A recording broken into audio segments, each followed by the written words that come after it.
की बात है, एक छोटा सा राज्य था जिसे राजा अलेक्जेंडर चलाया करते थे।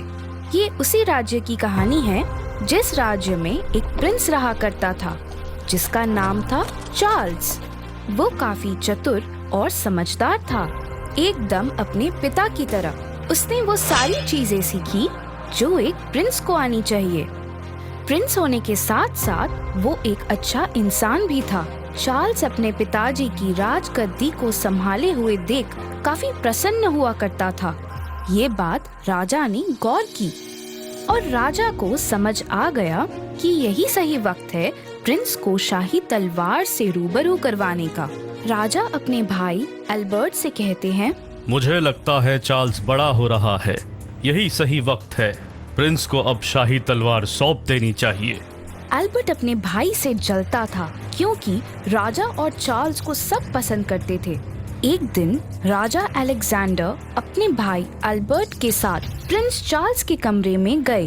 क्या हुआ पिताजी, आज आप यहाँ? आपने मुझे बुला लिया होता, मैं आ जाता।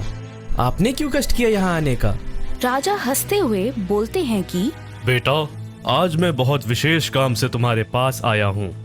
प्रिंस काफी उत्साह के साथ राजा की है हमारी पुश्तैनी तलवार जो हमारे दादा परदादा के जमाने से चलती आ रही है।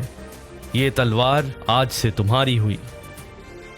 पर पिताजी, ये तो आपकी तलवार है ना? हाँ बेटा, अब तुम बड़े हो रहे हो और अब तुम्हें ही आगे जाकर ये गद्दी संभालनी है।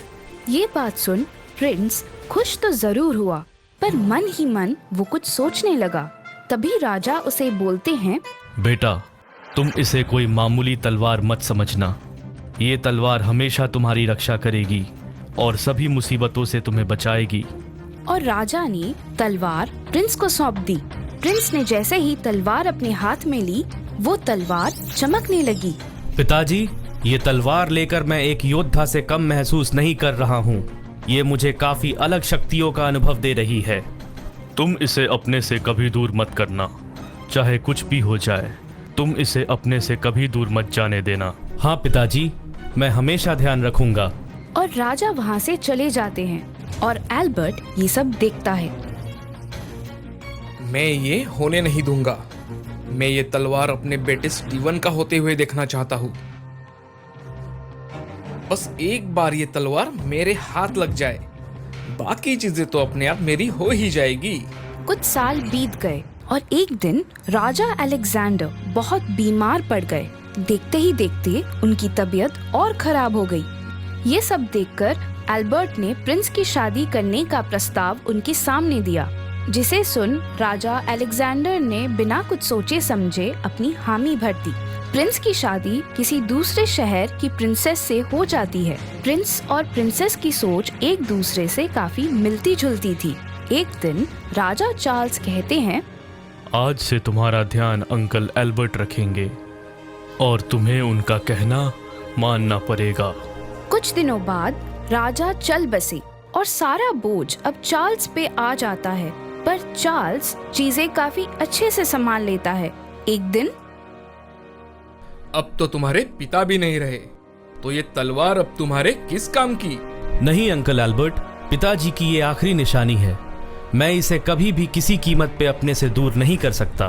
तो ये ऐसे तलवार मुझे नहीं देने वाला। अब मुझे ही कुछ करना होगा।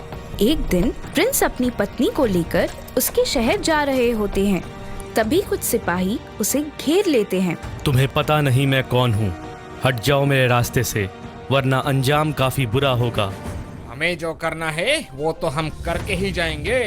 चलो, अब चुपचाप अपनी तलवार हमें दे दो और हम तुम्हें छोड़ देंगे। किसी भी कीमत पे मैं तुम्हें इसे नहीं दे सकता। ये तलवार ऐसे नहीं देगा। इसकी पत्नी को यहाँ से दूर फेंक दो।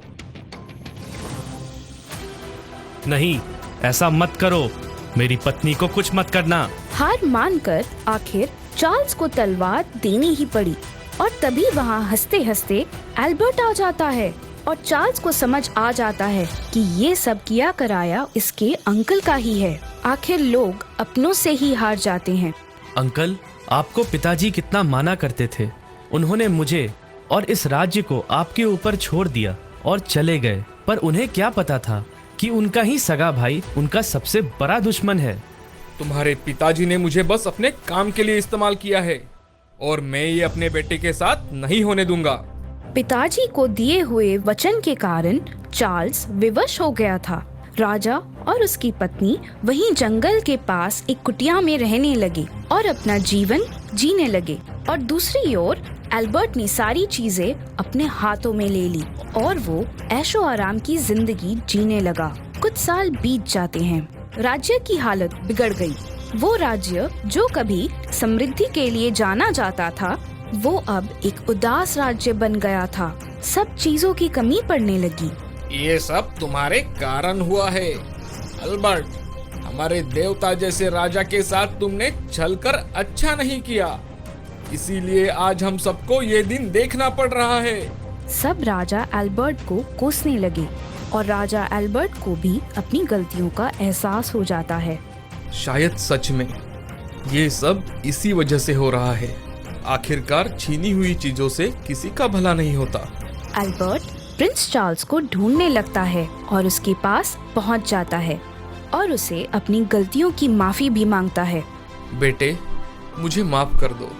लालच के कारण मैं अंधा हो गया था और मुझे इसका सबक भी मिल चुका है। आप मुझसे बड़े हैं, मुझसे माफी मत मांगिए, ये मुझे अच्छा नहीं लगेगा। मुझे तो बस इस बात की खुशी है कि आपको अपनी गलती का एहसास हो गया और मैं इसी में खुश हूँ। एल्बर्ट वो शाही तलवार चार्ल्स को वापस करने का वादा करता है। जैसे ही चार्ल्स अपने महल में जाकर अपनी तलवार अपने हाथों में लेता है, वैसे ही शाही तलवार पहले की तरह चमकने लगी और देखते ही देखते सब पहले की तरह ठीक हो गया और सब खुशी से रहने लगे। इस कहानी से हमें ये सीख मिलती है कि लालच हमेशा एक बुरी बला है। बहुत समय पहले की बात